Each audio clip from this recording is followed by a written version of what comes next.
হযরতে খুবাইব রাদিয়াল্লাহু তাআলা আনহু রাসূলের জালিলুল কদর সাহাবী, গরিব মানুষ, মক্কাতে জন্ম।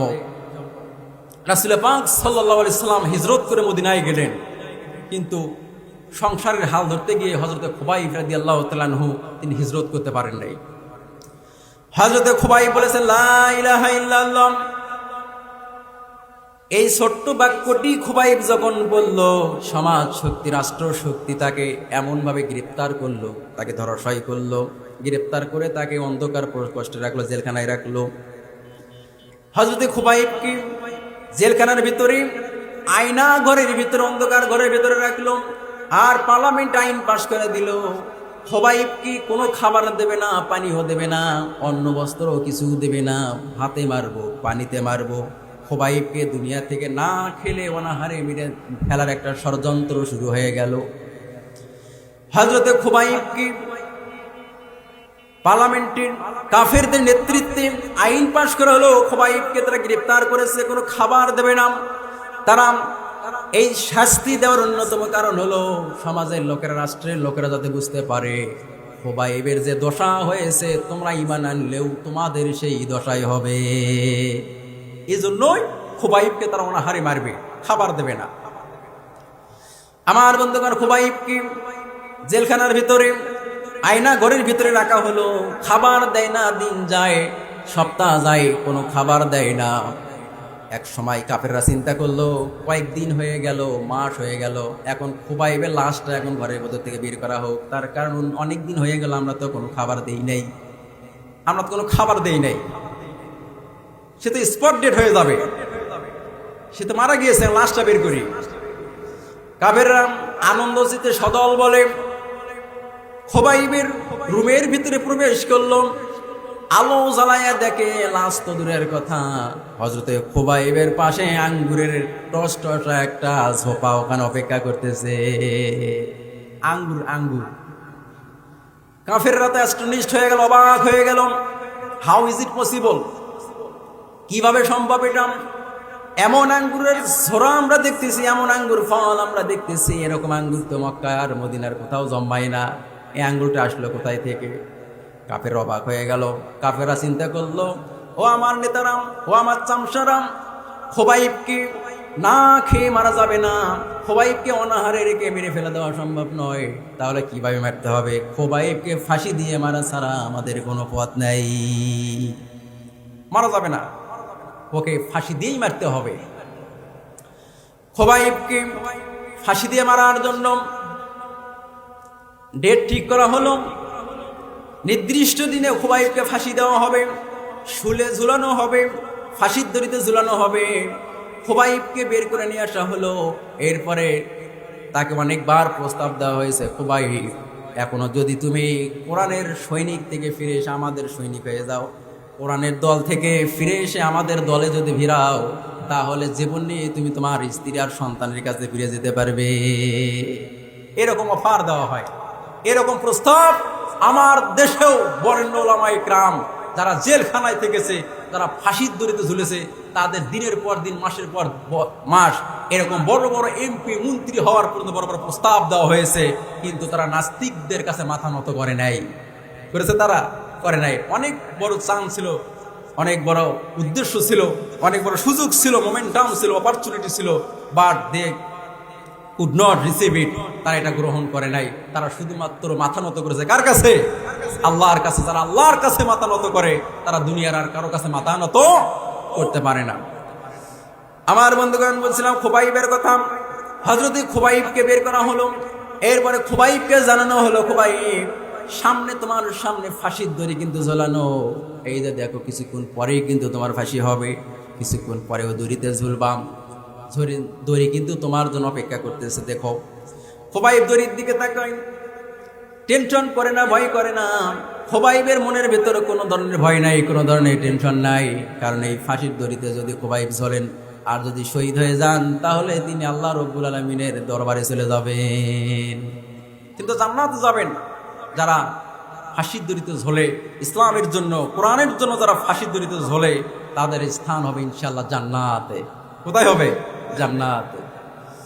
আমার বন্ধুগণ, হযরতে খুবাইবকে ফাঁসির দড়ির দিকে তাকাতে বলতে হয়। খুবাইব ফাঁসির দড়ির দিকে তাকায়, আর কাফেররা বলে, খুবাইব রে, এই দড়িতে যদি তুমি মুহাম্মদ সাল্লাল্লাহু আলাইহি সাল্লামকে যদি এনে দিতে পারো, তাহলে তুমি তোমার বিবির কাছে, স্ত্রী সন্তানদের কাছে ফিরে যেতে পারবা, তাহলে তোমার ফাঁসি হবে না। এই দড়িতে, ফাঁসিতে যদি মুহাম্মদ সাল্লাল্লাহু আলাইহি সাল্লামকে এনে দিতে পারো, তাহলে তোমার ফাঁসি হবে না, ফাঁসি হবে মুহাম্মদ সাল্লাল্লাহু আলাইহি সাল্লামের। বলে নাউযু বিল্লাহি মিন যালিক। আমার বন্ধুগণ, হযরতে খুবাইব বললেন, ও আমার শত্রুরা, আমার জীবনের বিনিময়ে মুহাম্মদ সাল্লাল্লাহু আলাইহি সাল্লাম দুনিয়াতে বেঁচে থাকুক, এটা আমি চাই। আমি বেঁচে থাকতে মুহাম্মদ সাল্লাল্লাহু আলাইহি সাল্লামের গায়ে একটা ফুলের আসর পর্যন্ত আমি লাগাতে দিতে রাজি নই। ঈমান কারে বলে? ফাঁসির দড়ির সামনে রেখে এরকম প্রস্তাব দিলে আমরা লুফে নিতাম, অথচ তারা নেন নাই। ফাঁসির দড়ির দিকে তাকাতে বলা হলে তারা থেকে জান্নাতের দিকে, বলে সুবহানাল্লাহ, জান্নাতের দিকে তারা তাকায়। আমার বন্ধুগণ, হযরতে খুবাইব ফাঁসির দড়িতে ঝুলবেন, আর মাত্র কয়েক মিনিট বাকি আছে। কাফেররা বলল, খুবাইব শোনো, তোমার জীবনের স্বপ্ন কি? তোমার লাস্ট একটা চাওয়া কি? তোমার পাওয়া কি? আমাদেরকে জানাও। খুবাইব বললেন, ও আমার শত্রুরা, 2 রাকাত নামাজ পড়ার জন্য যদি তোমরা আমাকে সুযোগ দিতে, তাহলে জীবনের শেষ সময় 2 রাকাত নামাজ পড়ে রবের সঙ্গে আমি একটু কথা বলতাম। কাফেররা হাসাহাসি শুরু করে দিল, তারা হাসতেছে আর বলা বলি শুরু করে দিল, ঠিক আছে, তুমি নামাজ পড়ে নাও, 2 রাকাত নামাজ পড়ে নাও, আর আমরা দেখতে চাই নামাজ তোমার রব, তোমার আল্লাহ তোমাকে কিভাবে বাঁচাতে পারে। তোমার আল্লাহ কিভাবে তোমাকে নামাজ দিয়ে বাঁচাই দেখবো। আল্লাহ পাক বলেন, ওয়াস্তাঈনু বিস-সাবরি ওয়াস-সালাহ, তোমরা কি করো, মুসিবতে পড়ো, বিপদে পড়ো, তখন নামাজের মাধ্যমে ধৈর্য ধারণ করে তোমার রবের কাছে সাহায্য চাও, আল্লাহ পাক তোমাদের মুক্তি আর বিজয় দান করবেন। হযরতে খুবাইব রাদিয়াল্লাহু তাআলা আনহু নামাজে দাঁড়ালেন, 2 রাকাত নামাজ তিনি পড়লেন, শর্টকাট করে, সংক্ষিপ্ত করে 2 রাকাত তিনি নামাজ পড়লেন।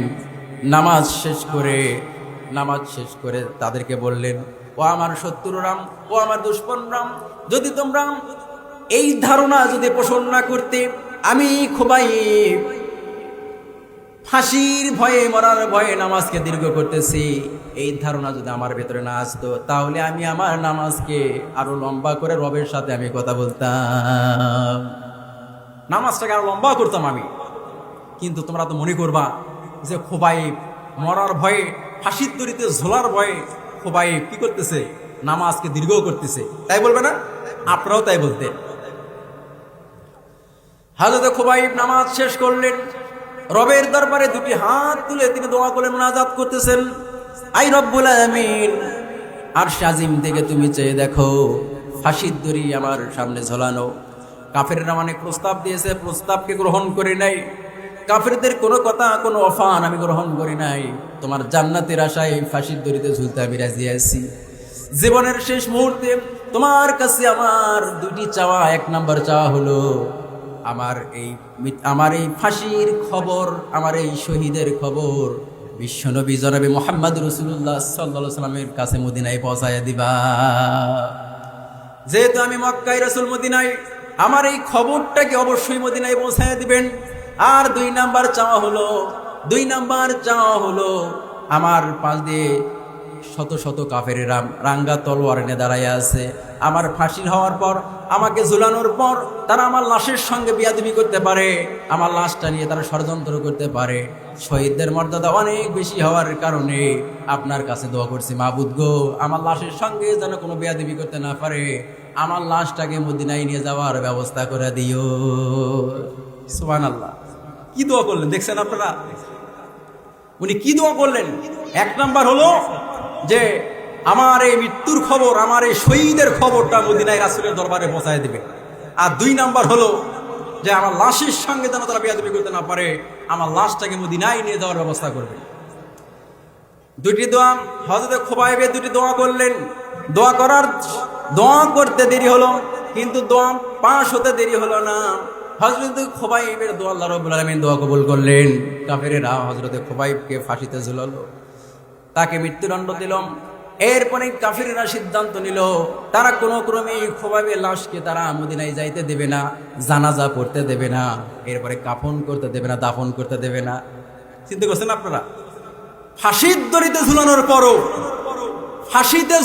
পরও আমার দেশের বিশ্ববরেণ্য উলামায়ে কেরাম থেকে ফাঁসির দড়িতে ঝুলানোর পরেও এই বাংলাদেশে লাশকে জানাজা করতে দেওয়ার জন্য বাধা দিয়েছিল, এমনকি তাদের কবর পর্যন্ত দেওয়ার জন্য এই দেশে বাধা দেওয়া হয়েছে। মুসলমান দেখেন না আপনারা? এটা এই দেশে সম্ভব হয়েছে, এটাও এই দেশে হয়েছে। এই ষড়যন্ত্র ১,৫০০ বছর আগের নয়, এই ষড়যন্ত্র ১,৫০০ বছর তো নয়, এই ষড়যন্ত্র পৃথিবীর শুরু থেকে চলতেছে। ওলামায়ে কেরাম, সাহাবায়ে কেরাম, নবী রাসূল সকলের উপরে এই অমানবিক নির্যাতন নিপীড়ন কিয়ামত পর্যন্ত চলবে, আর মুসলমানদেরকে ধৈর্য ধারণ করে চলতে হবে। আমার বন্ধুকার বলছিলাম খোবাইবের কথা। হযরত খোবাইব রাদিয়াল্লাহু তাআলা দোয়া করলেন, মাবুদ গো, দুইটা দোয়া তুমি আমার কবুল করে নাও। এক নাম্বার দোয়া হলো আমার লাশের সঙ্গে যেন বেয়াদবি করতে না পারে, আর আমার লাশটাকে মদিনায় পৌঁছায় দাও, আর আমার লাশের, আমার শহীদের খবরটাকে মদিনায় রাসূলের দরবারে পৌঁছায় দাও। আমার বন্ধুগণ, মসজিদের নববীতে নবীজি বসা, নবীজি কাঁদতেছেন, নবীজি ডুকরে ডুকরে কাঁদতেছেন। সাহাবায়ে কেরাম বলেন, ইয়া রাসূলুল্লাহ, এখানে তো কেউ নাই, আপনি কাঁদেন কেন? কি এমন ঘটনা আপনার মনে পড়ল? কি এমন সমস্যায় আপনি বললেন ডুকরে ডুকরে কাঁদতেছেন? রাসূল পাক সাল্লাল্লাহু আলাইহি সাল্লাম বলতেছেন, ও আমার সাহাবীরা শোনো, আমার সাহাবী হযরত খুবাইবকে তারা মক্কার কাফেররা, গরীব সাহাবী, মদিনায় হিজরত করতে পারে নাই, সেই গরীব সাহাবী হযরত খুবাইবকে তারা গাছের সঙ্গে ঝুলাইয়া ফাঁসি দিয়েছে, আর তারা লাশটাকে নামাইতে দিবে না। চতুর্দিকে ১০০ কাফের রাঙ্গা তলোয়ার নিয়ে তারা দাঁড়ায় আছে। খুবাইবের লাশ কোনো ক্রমেই তারা মদিনায় আনতে দেবে না, এমনকি তার লাশকে দাফনার কাফন করতেও দেবে না। ও আমার সাহাবীরা, তোমাদের মধ্যে কে এমন আছো, কার এত বড় ক্ষমতা আছে, এত বড় শক্তি আছে, মক্কায় গিয়ে ১০০ কাফেরদের রাঙ্গা তলোয়ারের মধ্য থেকে খুবাইবের লাশটাকে নিয়ে এসে আমার সামনে হাজির করতে পারে? বলে সুবহানাল্লাহ। এটা করতেছেন আপনারা? আল্লাহ দোয়া কবুল করেছেন, খবর মদিনায় পৌঁছেছে। হযরত জিবরাইল আলাইহিস সালাম খবর নিয়ে চলে গেছেন মদিনায়। হে আল্লাহর রাসূল, আপনার সাহাবী, গরীব সাহাবী খুবাইবকে মেরে তারা গাছের সঙ্গে ঝুলে রেখেছে, লাশ দাফন করতে দেবে না, জানাজা করতে দেবে না। আমার বন্ধুগণ, রাসূল বললেন, ও আমার সাহাবীরা, তোমাদের মধ্যে কে এমন আছো, আমার গরীব সাহাবী খুবাইবের লাশটাকে ১০০ কাফেরের রাঙ্গা তরোয়ালকে ভেদ করে তার সামনে থেকে লাশটাকে আমার সামনে তোমরা হাজির করতে পারো? হযরত আলী আসাদুল্লাহের গলিব, তিনি দাঁড়ায় গেলেন। হযরত আলী রাদিয়াল্লাহু তাআলা তিনি দাঁড়ায় গেলেন। হযরত আলী রাদিয়াল্লাহু তাআলা খুব খাটো সাহাবী,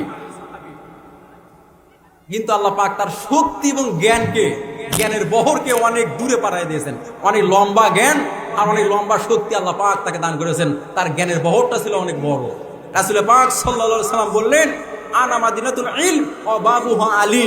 রাসূল পাক সাল্লাল্লাহু আলাইহি সাল্লাম বললেন যে আমি হলাম জ্ঞানের রাজ্য, store house of knowledge. I am the store house of knowledge. আর আলী হলো বাবুহা, আলী হলো তার দরজা। আলী বললেন, আমি রাজি আছি, আমি ১০০ নয়, হাজার হাজার কাফেরকে তার মধ্য থেকে হলেও আমি খুবাইবের লাশকে আপনার দরবারে হাজির করবো ইনশাআল্লাহ। আপনারা পারতেন?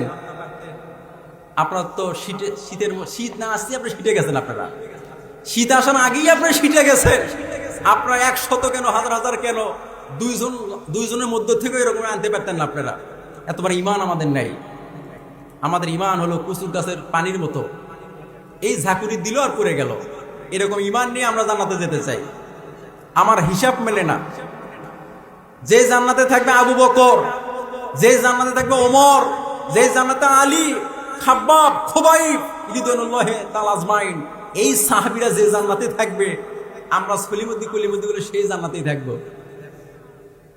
ব্যাংক ব্যালেন্সের হিসাব তো খুব করতে পারেন, এই হিসাবটাকে বাদ দিয়ে খুব ভালো করে মিলাবেন যে তাদের স্যাক্রিফাইস, তাদের জান মাল দেওয়ার যে দৃষ্টান্ত, এটা দেই তারা জান্নাতকে হাসিল করেছেন, জান্নাতে গিয়েছেন। তাহলে এরকম করেও আমাদেরকেই জান্নাতে যেতে হবে।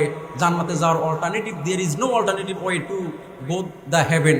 জান্নাতে যাওয়ার অল্টারনেটিভ কোনো পথ নাই, যে পথে সাহাবায়ে কিরাম আজমাইন নবী রাসূল জান্নাতে গিয়েছেন, সেই পথে আপনাকে আমাকে জান্নাতে যেতে হবে।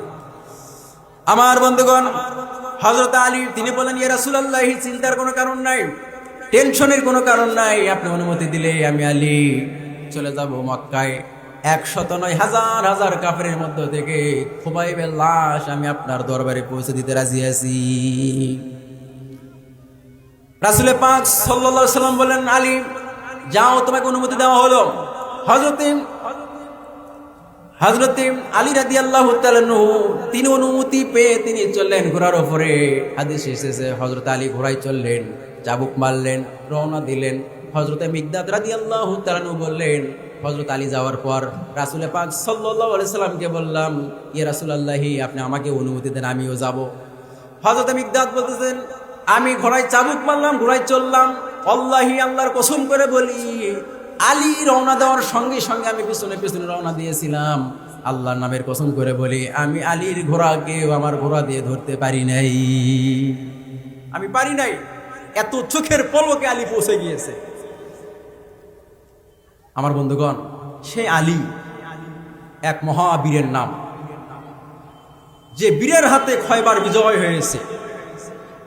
খয়বারের প্রান্তরে কামুজ দুর্গটি মুসলমানদের হাতে আসে না। রাসূল পাক সাল্লাল্লাহু আলাইহি সাল্লাম বললেন, আমি আগামীকাল এমন একজনের হাতে ইসলামের ঝান্ডা পতাকা তুলে দেব, তলোয়ার তুলে দেব, তার হাতেই খয়বারের ইহুদিদের দুর্গটা বিজয় হয়ে যাবে। বলে সুবহানাল্লাহ। ফজরের নামাজের পর নবীজি বলেন, আমার আলী কোথায়? সাহাবায়ে কিরাম বললেন, আলীর চোখ উঠেছে, জামাতে নামাজ পড়তে আসতে পারে নাই। নবীজি বললেন, দুজন সাহাবীকে বললেন, যাও আলীকে নিয়ে আসো। আলীকে নিয়ে আসা হলো। এরপরে নবীজি দেখলেন তার চোখটা লাল হয়ে গিয়েছে, চোখ লেপন হয়ে গিয়েছে। নবীজি তার মুখের পবিত্র থুতু মুবারক হযরত আলীর চোখে লাগিয়ে দিলেন, লেপন করে দিলেন। সঙ্গে সঙ্গে চোখ ওটার ভালো হয়ে গিয়ে হযরত আলীর চোখ আগের চেয়েও বেশি দৃষ্টিশক্তি সম্পন্ন হয়েছে। হযরত আলী চললেন খয়বারের প্রান্তরে। মুরাক্কাব সেখানে নেতৃত্ব দিচ্ছেন। মুরাক্কাব কাফিরদের পক্ষ থেকে মুরাক্কাব নেতৃত্ব দিতেছেন। মুরাক্কাব বললেন যে, আলী তুমি কেন এসেছো? তোমার প্রতি আমার আলাদা সফট কর্নার রয়েছে, আমি তোমাকে ভালোবাসি, মহব্বত করি। সুতরাং তুমি কি চাও তোমার স্ত্রী, তোমার সন্তান সন্ততি বিধবা হোক? আমি তো সেই বীর যে আমার সামনে থেকে কল্লাকে সাথে নিয়ে ফিরতে পারে না। হযরত আলী বলতেছেন, মুরাক্কাব তুমি কারে ভয় দেখাতেছ? তোমার তরবারি এই সমাজের কিছু কাফিররা ভয় করতে পারে, তুমি কারে ভয় দেখাতেছ? তাম দুনিয়ার কাফিরদের উপরে আল্লাহ রাব্বুল আলামিন আমাকে পাক বানিয়ে পাঠিয়েছেন, তরবার দিয়ে প্রমাণ হবে। মুরাক্কাব বললেন, তুমি আগে আঘাত করো। হযরত আলী বললেন, না, আমি আগে আঘাত করবো না, তুমি আঘাত করো, আমি প্রতিহত করব। হযরতে মুরাক্কাব আঘাত করতেছেন। হযরত আলী রাদিয়াল্লাহু তাআলা আনহু সমস্ত রণকৌশল শক্তি দিয়ে তিনি আঘাতগুলো শোধ দিলেন। হযরত আলী বললেন, এখন আমার আঘাত কি সহ্য করার জন্য তুমি প্রস্তুতি নাও। হযরত আলী এমন জোরের আঘাত করলেন, এক আঘাতেই দেখা গেল মুরাক্কাবের সমস্ত শরীর পা থেকে মাথা পর্যন্ত ক্ষতবিক্ষত হয়ে হযরত আলীর তরবারির মুঠো পর্যন্ত মাটির ভেতর গেড়ে গিয়েছে। পরের দিন আল্লাহ নবী বললেন, আলী শুনতে পেলাম তোমার ঢাল ভেঙে গিয়েছিল, এরপর তুমি যুদ্ধ করলে কি দিয়ে? হযরত আলী বলেন, ইয়া রাসূলুল্লাহ, কামুজ দুর্গের লোহার তৈরি বিশাল কপাট